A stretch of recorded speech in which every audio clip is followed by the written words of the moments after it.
குதிரைவாலி அரிசி வச்சு ரொம்ப ஹெல்த்தியாக டேஸ்டியாக ஒரு மினி கொழுக்கட்டை ரெசிபி எப்படின்னு பார்க்கலாம் வாங்க. இதுக்கு ஒரு கப் அளவுக்கு குதிரைவாலி அரிசி எடுத்து நல்லா வாஷ் பண்ணிவிட்டு ஒரு 3 ஹவர்ஸ் நல்லா ஊற வச்சிடலாம்.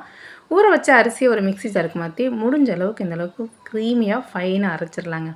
இப்போ ஒரு கேரட்டு, கொஞ்சமாக கீரையை இந்த மாதிரி பொடி பொடியாக கட் பண்ணி எடுத்துக்கலாம். ஒரு பேனில் கொஞ்சமாக எண்ணெய் விட்டு கடுகு உளுந்து பொரிஞ்சதுக்கப்புறம் வெங்காயம், நம்ம கட் பண்ணி வச்சுருக்க கேரட்டு, கீரை எல்லாத்தையும் சேர்த்து நல்லா இந்த அளவுக்கு வதக்கி எடுத்துக்கலாங்க.